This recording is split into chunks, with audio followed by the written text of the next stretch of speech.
Here we have the limited time series number 2 featuring 1995 24 Hours of Le Mans champion McLaren F1 GTR. Alright, so we've actually had a limited time series featuring this car once before, but that was in the old format where we've had 22 tier run. And this one, they kind of tell you up front certain requirement, let's say the maximum required PR.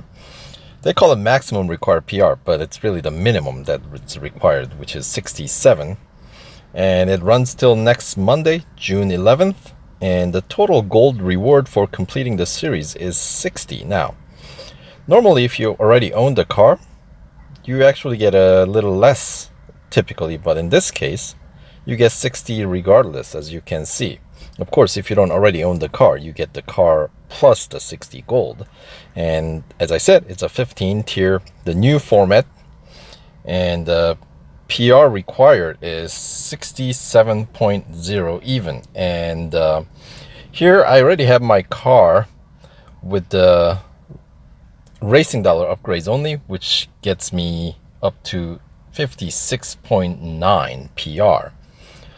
Because that's all first round of upgrades are cash upgrades, plus the second tier upgrade for tires and wheels is also cash upgrade. So but then that's about as far as you're gonna go. You're not gonna go very far in the series with cash upgrades only, so you're going to have to shell out some 336 gold total to win this car by completing the limited time series. Basically bring your car's PR up to 67.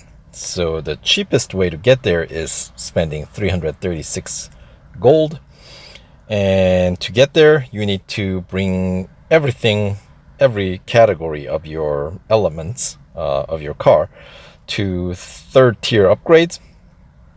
That brings your PR up to 66. And then now the remaining categories that you can upgrade are either engine, drivetrain, body, or suspension.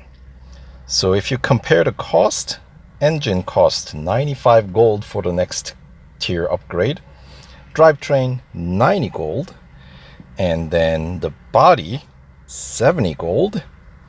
And then the last one is the suspension, which is 80 gold. So obviously the cheapest one is going to be the body for 70 gold, which brings our PR up to 66.5. Then we can get the following cash upgrade for to bring the final PR up to 67. So the final scheme is going to be everything up to third tier upgrade except for the body.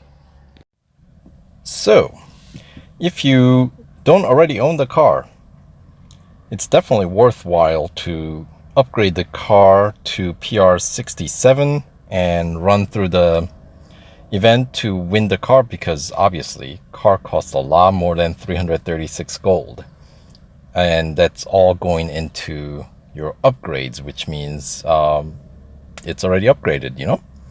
In my case, I already own the car, so the 336 gold is hard to justify because I get 60 of it back. So if I do the math, that ends up being about what, like 17-18% discount on my upgrades, which is pretty dismal because yeah, that's just not enough to upgrade in my opinion. So and of course, if your car has already high enough PR, then it's definitely worth running because you already spent the gold on the car, so might as well, you know, get some of it back by running through and getting that 60 gold. So I am actually in that weird situation where it just does not make economic sense. So I'm gonna sit on this one for a while. So if you don't see the playthrough here, that is why. So there's my take on this event. So if you obviously enjoy the car, definitely run through it. It is a fun car to drive. I'm not gonna say it's not a fun car. So that's why I say if you don't own it already, I think it's definitely worthwhile to run through. I think, and upgraded car obviously runs better. But in my case, I can race this car elsewhere already, so it's hard for me to justify spending more than what I would get in return. So there you go. So good luck, and see you in the next video.